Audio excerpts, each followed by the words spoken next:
ഒരു വൻ വൃക്ഷത്തിൻ്റെ വലിയ മരത്തിൻ്റെ അടുത്ത് ഒരു വീട് കെട്ടി താമസിക്കുന്ന ഒരു വീട്ടിലെ കുടുംബം ഇവിടെ വന്നിട്ടുണ്ടായിരുന്നു. അവരുടെ പ്രധാന വിഷയം എന്ന് പറഞ്ഞാൽ അവരുടെ വീട്ടിലുള്ള ആ സഹോദരിക്കും അവരുടെ ഒരു പെൺകുട്ടിക്കും ഇങ്ങനെ ചില സമയത്ത് ഒരു ഇളക്കം വരുന്നു. ചിലപ്പോൾ എന്തോ അന്തമില്ലാത്ത രൂപത്തിൽ ഇങ്ങനെ സ്തബ്ധരായിട്ട് ഇങ്ങനെ നിൽക്കുന്നു. ചിലപ്പോൾ ഇങ്ങനെ ഒരു പ്രത്യേക ഭാഗത്തേക്ക് ഇങ്ങനെ നോക്കി സ്റ്റക്കായി നിൽക്കുന്നു. ഇതാണ് അവരുടെ വിഷയം. അപ്പോൾ അവർ ശരിക്കും ഈ വലിയ മരത്തിൻ്റെ അടുത്ത് ഒരു വൃക്ഷത്തിനടുത്താണ് താമസിക്കുന്നത്. വിജനമായ ഒരു സ്ഥലത്താണ്. അടുത്തൊന്നും വീടുകളില്ല. ഒറ്റപ്പെട്ടൊരു ഏരിയയാണെന്നൊന്നും പറഞ്ഞിട്ടില്ല. പിന്നെ അവരുടെ ഈ സ്വഭാവ രൂപങ്ങളൊക്കെ കണ്ടപ്പോൾ നമുക്ക് അവരിൽ നിന്ന് മനസ്സിലായതാണ് യഥാർത്ഥത്തിൽ അവരങ്ങനത്തെ ഒരു സാഹചര്യത്തിലാണ് താമസിക്കുന്നത് എന്ന്. പിന്നീട് ഇങ്ങനൊരു സാഹചര്യത്തിലാണ് ഇത് ഉണ്ടാവുക എന്നറിഞ്ഞിട്ട് നമ്മൾ അവരോട് ചോദിച്ചതാണ്. അപ്പോഴാണ് അവരതിൻ്റെ എല്ലാ കാര്യങ്ങളും പറഞ്ഞു തരുന്നത്. നമുക്ക് അവർ പറഞ്ഞ ലക്ഷണങ്ങൾ പറഞ്ഞപ്പോൾ തന്നെ മനസ്സിലായിട്ടുണ്ട് ഏകദേശം ഇത്തരം ഒരു സാഹചര്യമോ ഇതുപോലെയുള്ള ചില സാഹചര്യങ്ങളോ അവർക്ക് ഉണ്ടായേക്കാം എന്നുള്ളത്. ഇന്ന് നമ്മൾ ഈ വീഡിയോയിൽ ചർച്ച ചെയ്യുന്നത് അതുമായി ബന്ധപ്പെട്ട് നമ്മൾ മനസ്സിലാക്കേണ്ട, നമ്മുടെ വീടാണെങ്കിലും നമ്മൾ നിൽക്കുന്ന സാഹചര്യമൊക്കെ വളരെ കൃത്യമായി നമ്മൾ ശ്രദ്ധിച്ച് മുന്നോട്ട് പോകേണ്ട ചില സ്ഥലങ്ങളൊക്കെ ഉണ്ടാകും. അത്തരം സ്ഥലങ്ങളിൽ താമസിക്കുമ്പോൾ ചിലപ്പോൾ പൈശാചികമായ ഉപദ്രവങ്ങളും ബുദ്ധിമുട്ടുകളൊക്കെ ഉണ്ടായേക്കാം. അപ്പോൾ അതെങ്ങനെ നമുക്ക് മനസ്സിലാക്കാൻ പറ്റും? നമുക്കെന്തെങ്കിലും ഇങ്ങനെ പൈശാചികമായ ഉപദ്രവങ്ങളുണ്ടോ, അതെല്ലാം നമുക്ക് നല്ല രൂപത്തിലുള്ള പ്രകൃതമാണോ നമുക്കുള്ളതെന്ന് മനസ്സിലാക്കാൻ പറ്റുന്ന ചില കാര്യങ്ങളുണ്ട്. ഇന്നത്തെ വീഡിയോയിൽ പറയുന്നത് ഈ ലക്ഷണങ്ങൾ നിങ്ങൾക്കുണ്ടോ എന്നുള്ളത് നിങ്ങൾ ചെക്ക് ചെയ്യുക. ഈ ലക്ഷണങ്ങൾ ഉണ്ടായി എന്നുള്ളത് കൊണ്ട് പ്രശ്നമൊന്നുമില്ല. അതുണ്ടായിട്ടുണ്ടെങ്കിൽ അതിന് വേറെയും ചില സാധ്യതകൾ അവിടെ ഉണ്ട് എന്നുള്ളത് മനസ്സിലാക്കാൻ വേണ്ടിയിട്ടാണ്. ഇൻഷാ അല്ലാഹ് നമുക്ക് വിഷയത്തിലേക്ക് പ്രവേശിക്കുന്നതിൻ്റെ മുമ്പ് എല്ലാ ദിവസവും സൂചിപ്പിക്കാറുള്ളത് പോലെ തന്നെ നേരിട്ട് കാണാനുള്ള ഡേറ്റ് ചൊവ്വാഴ്ചകളിൽ മാത്രമാണ്. ചൊവ്വാഴ്ച നേരിട്ട് വരാൻ വേണ്ടി ബുക്ക് ചെയ്യാൻ വിളിക്കേണ്ടത് ഞായറാഴ്ച 10 മണിക്കാണ്. വിളിച്ച് ബുക്ക് ചെയ്തതിന് ശേഷം മാത്രമേ വരാവൂ. പലരും ബുക്ക് ചെയ്യാതൊക്കെ വരുന്നുണ്ട്. അതുകൊണ്ടാണ് നമുക്കിത് എന്നും പറയേണ്ടി വരുന്നത്. ഇപ്പോൾ കഴിഞ്ഞ ചൊവ്വാഴ്ച തന്നെ കുറേ ആളുകൾ ഇവിടെ ബുക്ക് ചെയ്യാതെ തിങ്കളാഴ്ചയൊക്കെ വന്ന ആളുകളെ ഒന്നും നമുക്ക് നോക്കാൻ ബോധപൂർവ്വം നോക്കാതെ ഇരിക്കുന്നതല്ല, നോക്കാൻ കഴിയുന്നില്ല. ഒന്നുകിൽ നമ്മൾ ക്ലാസ് ടൈം ആയിരിക്കും, ക്ലാസ് നഷ്ടപ്പെടുത്താൻ പാടില്ല. അല്ലെങ്കിൽ നമ്മൾ ഇവിടെ ഉണ്ടാവില്ല. വേറെ ആരെങ്കിലും നമ്മളോട് പറയും ഇങ്ങനെ വീട്ടിലെ ആളുകൾ വന്ന് മടങ്ങിപ്പോയിരുന്നു, എറണാകുളത്തുള്ള ടീമായിരുന്നു, അവർ കുറേ വെയിറ്റ് ചെയ്തു വിളിച്ചു എന്നൊക്കെ പറഞ്ഞു. നമുക്ക് എല്ലാ സമയത്തും ഫോൺ അറ്റൻഡ് ചെയ്യാൻ പറ്റില്ല. അത് പ്രത്യേകം മനസ്സിലാക്കണം. ക്ലാസ് ടൈമൊന്നും നമ്മൾ ഫോൺ തീരെ പരിഗണിക്കലില്ല. അതുകൊണ്ട് തന്നെ ഞായറാഴ്ചയാണ് ബുക്ക് ചെയ്യാൻ വിളിക്കേണ്ടത്. ബുക്ക് ചെയ്യാതെ വന്നാൽ നമ്മളൊരു പക്ഷേ ഇവിടെ ഉണ്ടായിക്കൊള്ളണമെന്നും പോലുമില്ല. പ്രത്യേകം ശ്രദ്ധിക്കണം ഇൻഷാ അല്ലാഹ്. ഇത്തരം വിഷയങ്ങളൊക്കെ നമ്മൾ ഇൻസ്റ്റയിൽ അപ്ഡേറ്റ് ചെയ്യാറുണ്ട്, ഇൻസ്റ്റഗ്രാമിലും വാട്സപ്പിലും. അവിടെ നമ്മൾ ചൊവ്വാഴ്ച ഉണ്ടെങ്കിൽ അറിയിക്കും. അപ്പോൾ ആ ഉള്ള ദിവസം ഇൻഷാ അല്ലാഹ് ബുക്ക് ചെയ്തിട്ട് നിങ്ങൾക്ക് ഞായറാഴ്ച 10 മണിക്ക് വിളിച്ചാൽ ബുക്ക് ചെയ്യാൻ പറ്റും, അങ്ങനെ വരാൻ പറ്റും. നമ്മൾ ഈ ഒറ്റക്ക് നിൽക്കുന്ന വലിയ വൃക്ഷങ്ങൾ, വലിയ മരം, അത് ഒറ്റക്ക് ഇങ്ങനെ നിൽക്കുന്ന മരം, ഒരൊറ്റ മരമായിട്ട് ഇങ്ങനെ നിൽക്കുക. അല്ലെങ്കിൽ ശ്മശാനം, അതേപോലെ തന്നെ ഈ രസങ്ങൾ വിളയുന്ന ഭൂമി, ഈ ഗ്രാമസീമാന്തരങ്ങൾ, ഗുഹകൾ, പുഴയോരം, മലകൾ, തരിശു ആയി കിടക്കുന്ന ഭൂമി, വലിയ കാട്, വനപ്രദേശം ഉണ്ടല്ലോ, അതേപോലെയുള്ള സ്ഥലം. ഇത്തരം ചില പ്രത്യേക സ്ഥലങ്ങളിൽ ഈ പൈശാചികമായ ഉപദ്രവങ്ങൾ, ഭൂതങ്ങളുടെ, അതേപോലെ തന്നെ പിശാചുക്കളുടെ, ഇതിൻ്റെയൊക്കെ ഒരു വാസസ്ഥലമാണ് യഥാർത്ഥത്തിൽ ഇങ്ങനെയുള്ളത്. നമ്മൾ പ്രത്യേകം മനസ്സിലാക്കണം. ഒറ്റക്ക് നിൽക്കുന്നൊരു വലിയ മരം, അതൊരു പ്രത്യേക മരത്തിനെക്കുറിച്ചുള്ള ചർച്ചയൊക്കെ നമ്മൾ മുമ്പ് പറഞ്ഞിരുന്നു. ഇന്ന് നമ്മളിങ്ങനെ ചെറിയ രൂപത്തിൽ ഇങ്ങനെ പറഞ്ഞു പോകണം. അപ്പോൾ ഇത്തരം സ്ഥലങ്ങളിലെല്ലാം പ്രവേശിക്കുമ്പോൾ, അല്ലെങ്കിൽ ഇത്തരം സ്ഥലങ്ങളിൽ നമ്മൾ താമസിക്കുമ്പോൾ, ഇത്തരം സ്ഥലങ്ങൾ സ്ഥിരമായിട്ട് താമസിക്കാൻ വേണ്ടി നിൽക്കുന്ന ആളുകൾ, അത്തരം ആളുകളൊക്കെ ഇത്തരം ശക്തികളുടെ, ഇവിടെ മനുഷ്യർ മാത്രം ജീവിക്കുന്ന ഏരിയ അല്ലല്ലോ, ഇതര ജീവികളും ഇതര ജീവജാലങ്ങളൊക്കെ ഉണ്ട്. അവർക്കൊന്നും ശല്യം ഉണ്ടാകാനും പാടില്ല. അതുകൊണ്ട് തന്നെ ഇത്തരം സ്ഥലങ്ങളിൽ അവരുടെ ശല്യം നമുക്കും ഉണ്ടാകാൻ പാടില്ല. ഇത്തരം സ്ഥലങ്ങളിലൊക്കെ പ്രവേശിക്കുമ്പോൾ ഇവരുടെ ഉപദ്രവങ്ങളെ, പൈശാചിക ഉപദ്രവങ്ങളെ തൊട്ട് തടയുന്ന ഒരുപാട് ദിക്റുകൾ, ദുആകൾ, മന്ത്രങ്ങളൊക്കെ ഇസ്ലാമിക പാഠങ്ങളിലുണ്ട്. അത് നമുക്ക് മനസ്സിലാക്കാൻ പറ്റും. എത്രയോ നമ്മൾ പറഞ്ഞിട്ടുമുണ്ട്. അപ്പോൾ അവ മനസ്സിലാക്കിയിട്ട് നമ്മൾ കൃത്യമായി പ്രവർത്തിക്കുകയാണെങ്കിൽ തീർച്ചയായും ഇവയുടെ ഒരു ഉപദ്രവങ്ങളും നമുക്കുണ്ടാവില്ല. ചില ആളുകൾ പറയും ഞാൻ എന്നോട് താമസിച്ചില്ല, എനിക്കൊരു പ്രശ്നമില്ലാന്ന്. ഞങ്ങൾക്കും അങ്ങനെ ഒരു അനുഭവം ഉണ്ട്. ഞങ്ങൾ മുമ്പ് ഒരു വീടും ഒരു സ്ഥലമൊക്കെ എടുത്തു. അപ്പോൾ വളരെ റേറ്റ് കുറഞ്ഞിട്ടാണ് കിട്ടിയത്, വളരെയധികം വില കുറഞ്ഞിട്ട്.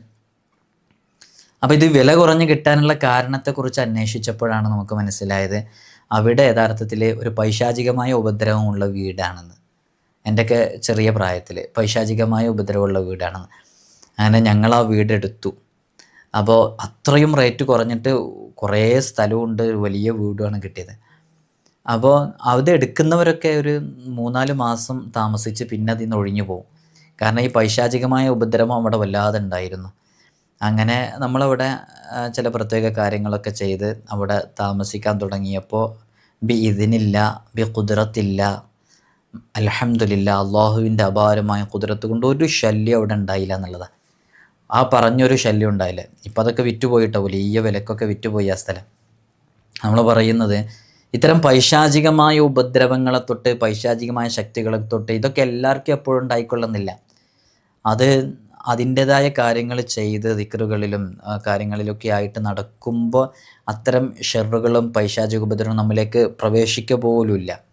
അപ്പോൾ അതിൻ്റെ തടസ്സങ്ങളെ തൊട്ട് ചൊല്ലാനുള്ളതും ചെയ്യാനുള്ളതൊക്കെ ചെയ്തു വച്ചാൽ പിന്നെ ഒരു ഉപദ്രവവും നമുക്കതുണ്ടാവില്ല. പിശാചുക്കൾ തന്നെ നിരവധി കബീലകളുണ്ട്, നിരവധി വിഭാഗങ്ങളുണ്ട്. എല്ലാ വിഭാഗങ്ങളെയും ഇവിടെ വിവരിക്കാനൊന്നും നമുക്ക് കഴിയില്ല. അതൊക്കെ പല കിതാബുകളിലും അതുമായി ബന്ധപ്പെട്ട ചർച്ചകളൊക്കെ ഉണ്ട്. ഹദീസിൻ്റെ ഗ്രന്ഥങ്ങളിൽ തന്നെ പൈശാചികമായിട്ടുള്ള പല പേരുകളും ഉണ്ട്. ഞാനതൊക്കെ മുമ്പ് വിശദീകരിച്ചതാണ്, കൂടുതൽ അതിലേക്ക് പ്രവേശിക്കുന്നില്ല. പക്ഷെ നമ്മുടെ കേരളീയ സാഹചര്യത്തിൽ പല നാടുകളിലും പല രൂപത്തിലും പൈശാചികമായ പേരുകൾ പറയാറുണ്ട് അല്ലേ. നമ്മളിപ്പോൾ ചിലർ കരിങ്കുട്ടി എന്ന് പറയലുണ്ട്, ചിലർ കുട്ടിച്ചാത്തൻ എന്ന് പറയലുണ്ട്, ചിലർ ഗന്ധർവൻ എന്ന് പറയലുണ്ട്. ഇതൊക്കെ നിങ്ങളിൽ പലരും കേട്ടവരായിരിക്കും. ചിലർ ബ്രഹ്മരക്ഷസ് എന്ന് പറയലുണ്ട്, ചിലർ ചേക്കുട്ടിപ്പാപ്പ എന്ന് പറയലുണ്ട്, പൊട്ടിഷെയ്ത്വാൻ എന്ന് പറയലുണ്ട്. ഇനിയുണ്ട് പല പേരുകളും. നിങ്ങൾക്കറിയുന്നതൊക്കെ ഒന്ന് എഴുതി അറിയിക്കുക. ഞാൻ ജസ്റ്റ് ഒന്ന് പറഞ്ഞതാണ്. ഇങ്ങനെ പല പേരുകളിലും അതുണ്ട് ഇതുണ്ട് എന്നൊക്കെ പറഞ്ഞിട്ട് ബ്രഹ്മരക്ഷസൊക്കെ ഇടയ്ക്കിടയ്ക്ക് പറയുന്നതാണ്. നമ്മളോടൊക്കെ പലരും വരുന്ന സമയത്ത് അതുണ്ട് ഇതുണ്ട് എന്നൊക്കെ പറഞ്ഞിട്ട് അതിൻ്റെയൊക്കെ നിജസ്ഥിതി എന്താണെന്ന് നമ്മൾ കൃത്യമായിട്ടൊരു വീഡിയോയിൽ വിശദീകരിച്ചിട്ടുണ്ട്. ഇപ്പോൾ അതിലേക്ക് പ്രവേശിക്കുന്നില്ല. അപ്പോൾ ഇത്തരം പൈശാചികമായ ചില ഷെറുകളും ബുദ്ധിമുട്ടുകളൊക്കെ അത് നമ്മിലേക്ക് സംഭവിച്ചു കഴിഞ്ഞാൽ നമ്മൾ ചെയ്യേണ്ടുന്ന, നമുക്കുണ്ടാകുന്ന ചില മാറ്റങ്ങളൊക്കെ ഉണ്ട്. ചെയ്യേണ്ടുന്ന കാര്യങ്ങൾ പലതും ഉണ്ട്. അപ്പോൾ ഇത്തരം ബാധകളും പൈശാചികമായ ബാധകളും പൈശാചികമായ ഉപദ്രവങ്ങളൊക്കെ ഉണ്ട് എന്നുള്ളത് യാഥാർത്ഥ്യമാണ്. അതിനൊന്നും ഒരാൾക്കും നിഷേധിക്കാനേ കഴിയൂല. അതിനെ നിഷേധിക്കുന്നവരുടെ മുമ്പിൽ നമ്മൾ അത്തരം ആളുകളെ കാണിച്ചു കൊടുക്കും ആർക്കെങ്കിലും. കാരണം നമ്മളൊക്കെ എത്രയോ കണ്ടതാണ് അങ്ങനത്തെ ബുദ്ധിമുട്ടുകൾ അനുഭവിക്കുന്നവരും. അത്തരം ബുദ്ധിമുട്ടുകളൊക്കെ നമ്മൾ പല ആളുകളെയൊക്കെ അത്തരം വിഷയങ്ങളൊക്കെ ഒഴിവാക്കി കൊടുക്കാൻ വേണ്ടിയിട്ട് അന്നൊക്കെ സമയം ഉണ്ടായിരുന്നു. ഒരു മണിക്കൂർ 2 മണിക്കൂറൊക്കെ നമുക്ക് ഒരാളെ തന്നെ നോക്കാൻ ടൈം ഉണ്ടായിരുന്ന സമയം ഉണ്ടായിരുന്നു. അപ്പോഴൊക്കെ നമ്മൾ കൃത്യമായിട്ട് അതൊക്കെ ഒഴിവാക്കി കൊടുത്ത അനുഭവമുണ്ട് നമുക്ക്. അപ്പോൾ ഇത്തരം ഉപദ്രവങ്ങളൊക്കെ ഒരാൾക്കും പിശാചബാധ യാഥാർത്ഥ്യമാണ്, അത് സംഭവിക്കും. അതുണ്ടായിക്കഴിഞ്ഞാൽ വലിയ ബുദ്ധിമുട്ടാണ്. അവർ പലതും വിളിച്ചു പറയും, പല സംഭവങ്ങളും പറയും. ഈ പറയുന്നതൊക്കെ സത്യമായിക്കൊള്ളുന്നില്ല കേട്ടോ. പിശാചാണത്, കള്ളം പറയും പിശാച്. നല്ലോണം ശ്രദ്ധിക്കണം. നമ്മളൊക്കെ പലപ്പോഴും ഞാൻ ഇറങ്ങിപ്പോയി എന്ന് പറഞ്ഞിട്ട് അപ്പം തന്നെ കാണാം നമ്മൾ അതിൻ്റേതായ ചില ഭാവങ്ങളൊക്കെ കാണുന്നത്. കളവ് നന്നായിട്ട് പറയും, എന്നാൽ അവർക്ക് പല കാര്യങ്ങളും അറിയാനും സാധിക്കും. അപ്പോൾ അത് നിഷേധിക്കാനൊന്നും കഴിയില്ല. അത് അനുഭവിക്കുന്ന ആളുകൾക്ക് അതറിയുള്ളൂ. പിശാചുബാധ ഉണ്ടായ ആളുകളെ അവരെ നമ്മൾ അത് മനസ്സിലാക്കാതെ ചികിത്സിച്ച് കഴിഞ്ഞാൽ ആ പ്രശ്നം മാറില്ല. ചില ആളുകൾ പിശാചുബാധ ഏറ്റ ആളുകൾ അതൊരു സൈക്കാട്രിക് പ്രോബ്ലമാണെന്ന് മനസ്സിലാക്കിയിട്ട്, മാനസിക വെല്ലുവിളി നേരിടുന്ന ഒരാളാണെന്ന് മനസ്സിലാക്കിയിട്ട് അതിനുള്ള ട്രീറ്റ്മെൻറ്റ് ലക്ഷങ്ങൾ ചിലവാക്കി കൊടുത്തിട്ട് മാറാത്ത സംഭവമുണ്ട്. എന്നാൽ പൈശാചികമായ ഉപദ്രവമാണെന്ന് കരുതിയിട്ട് ഈ മാനസിക വെല്ലുവിളി നേരിടുന്ന ആളെ ചികിത്സിക്കാതെ ബുദ്ധിമുട്ടിലായതുകൊണ്ട് കറക്റ്റ് അതിൻ്റെ പോയിൻ്റ് നമ്മൾ കൃത്യമായിട്ട് മനസ്സിലാക്കി വെക്കണം. അപ്പോൾ നമ്മൾ ഇത്തരം എങ്ങനെ നമുക്ക് മനസ്സിലാക്കാൻ പറ്റും ഇത് പൈശാചികതയാണോ അതല്ല വേറെ എന്തെങ്കിലും ആണോ എന്ന് എങ്ങനെ മനസ്സിലാക്കാൻ പറ്റും? അതിന് ചില നല്ല പ്രകൃതക്കാരായ ആളുകളുടെ നല്ലവരുടെ ചില ലക്ഷണങ്ങളുണ്ട്. ഇപ്പോൾ ഒരു ഉദാഹരണം പറയാം. അവർ നന്നായിട്ട് ശുദ്ധീകരണം നടത്തുന്നുണ്ട്, നന്നായിട്ട് കുളിക്കുന്നുണ്ട്, നല്ല അത്തറൊക്കെ പൂശുന്നുണ്ട്, നല്ല ഭംഗിയിൽ വസ്ത്രധാരണം ചെയ്യുന്നുണ്ട്, എപ്പോഴും പ്രസന്നവതരായിരിക്കുന്നുണ്ട്. അവർ പള്ളികളിലേക്കും മറ്റു സ്ഥലങ്ങളിലേക്കൊക്കെ പോകാൻ ഇബാദത്ത് ചെയ്യാൻ താല്പര്യം കാണിക്കുന്നുണ്ട്. സംസാരമൊക്കെ ഒരു മിതമായ രൂപത്തിൽ സംസാരിക്കുന്ന ആളാണ്. അത്യാവശ്യത്തിനില്ലാതെ അവർ ദേഷ്യപ്പെടാറില്ല. ഇങ്ങനെയുള്ള കണ്ണിന് നല്ല തിളക്കമുണ്ടായിരിക്കാം. ഇതൊക്കെ നല്ല സ്വഭാവമുള്ള ആളുകളുടെ ലക്ഷണമാണ്. അതായത് നല്ലതുമായി ബന്ധപ്പെട്ട് നല്ല ജിന്നുമായി ബന്ധപ്പെട്ട വിഷയങ്ങളാണ് ഇത്തരം കാര്യങ്ങൾ. എന്നാൽ ചീത്ത ജിന്ന്, പൈശാചികത ഉപദ്രവമുള്ള ആളുകളൊക്കെ എപ്പോഴും അവരുടെ ദൃഷ്ടിക്ക് വക്രത വരുമെന്നുള്ളതാണ്. അതേപോലെ തന്നെ ഈ ഭയമില്ലാത്തവനും ഇഷ്ടനും ദുഷ്ടനുമായി തീരും. ആരെയും ഒരു പേടിയില്ലാതെ എപ്പോഴും ദുഷ്ടപ്രവർത്തികൾ ചെയ്യുക, ഇങ്ങനെയുള്ള ആളുകൾ. ഒരു മർക്കടമുഷ്ടി എപ്പോഴും ഉണ്ടാകും. ഇങ്ങനെ ഒരു ചിരിച്ചുകൊണ്ടേയിരിക്കുന്നൊരു പ്രകൃതി, വല്ലാതെ ഓവറായിട്ട് ചിരിച്ചുകൊണ്ടിരിക്കുന്നൊരു പ്രകൃതി. ഇതൊക്കെ ഈ പൈശാചികതയുടെ സ്റ്റാർട്ടിങ്ങാണിത്. വെറുതെ ചിരിക്കുക, നമ്മൾ ചെറിയ കാര്യങ്ങൾ പറയുമ്പോഴേക്ക് പൊട്ടിച്ചിരിക്കുക, ചിരിച്ചുകൊണ്ടിരിക്കുക. ഇത് അതേപോലെ തന്നെ എപ്പോഴും മുഖം ഒരു വല്ലാത്തൊരവസ്ഥയിലേക്ക് എത്തുക, ശരീരം ഇങ്ങനെ ഇളക്കിക്കൊണ്ടിരിക്കുക.